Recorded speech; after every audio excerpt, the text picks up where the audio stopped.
methodology I use, this would be just classed as 50-50 because our hips are kind of orientated to each other. If I was turning outwards here, I would class it as outside 50-50 because I'm turning outside. If I turn inside and I clear my knee line here, I would class this as inside 50-50, okay? Other people refer to this as 80-20, so you will hear people say 80-20, and this is kind of what they're referring to. It's this kind of internally rotated 50-50 here. So this is where we want to be going to. If we're looking to go to the outside Sankaku, this is probably the easiest thing to do. And again, this is the safest position, the best position to attack from anywhere with 50-50. I say safe, 50-50 is not exactly the safe position anywhere you are, but you just have to be aware that anytime you're in 50-50, you need to be able to kind of battle with the feet and not leave kind of shit hanging here and allow people to kind of finish you, okay? So all I want you to do, let's just look at switching from 50-50 to inside 50-50. Anyone who's trained leg locks with me for a decent amount of time will have come across this position. I have set ways of doing it. We'll assume that he's not doing anything with the legs for now. I always come underneath here and I kind of scoop hook if I can. I put my elbow to the floor and I'm just hip escaping and I'm turning inside. And I'm bringing my knee to the floor here. Okay, now what we want to do if possible is we want to start to bring the foot across to the hip, to the stomach here. Okay, we don't want to be leaving it hanging here. If we do, we need to be careful, as I say, that he doesn't try and attack a heel hook. Even though the knee line is clear, he can still put quite a bit of pressure on it.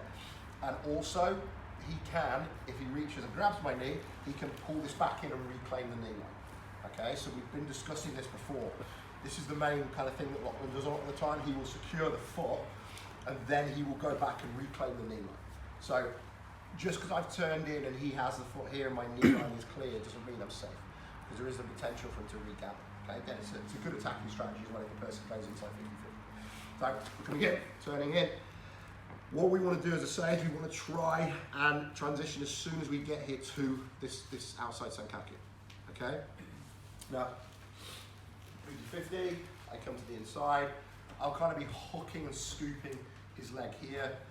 The other hand as well, you want to try and hook here.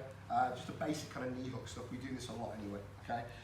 This is almost like a false grip, but it doesn't matter. You're just kind of coming in and hooking here. Elbow goes to the floor, I turn and I bring my knee to the floor here. At this point, I'm going to be 2-on-1 on the leg, if I can. Okay, because what I don't want is to come here and allow him just to extract the knee and clear the finish. Okay, so as I turn, I want to make sure that I'm getting two hands on the leg here.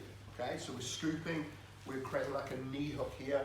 Again, both of these, the elbows are going to come into the body type. Okay, we turn, knee comes across it. Okay, again, we assume he's not doing anything for now. If that's the case, all we will do is we'll bring this to here, and we will start to bring the foot up and across to the outside Sankaku. Okay. Another thing that he kind of emphasised a lot, actually, which is quite important. Once this is here, he's not kind of opening this up and then bringing it across here, because again, it leaves this quite kind of loose. Yes, we have a 2-on-1 on the leg, but we really want to be continuing to kind of pinch here if we can.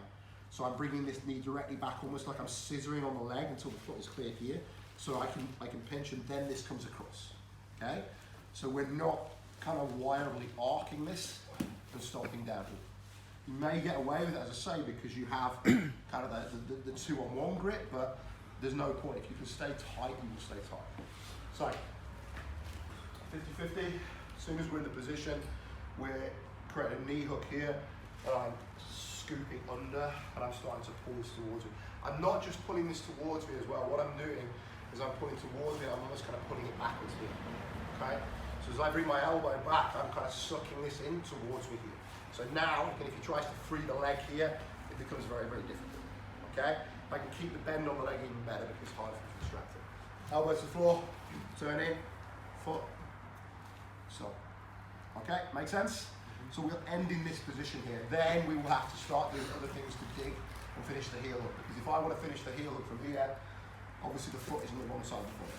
Okay, so this will be when I will have to switch over and start to dig for the heel hook. Okay, any questions? Same positions we did last week, just a different entry, yes? This foot, what's the orientation? This here, it's going to be facing also a diagonal. This top leg is all about this kind of hamstring curl here. Okay, so as soon as this leg goes over, this is almost centralized to the body here, so I can kind of kick him right in the lower abdomen. This comes over, obviously this is over-exaggerate here. As this comes in, we're curling.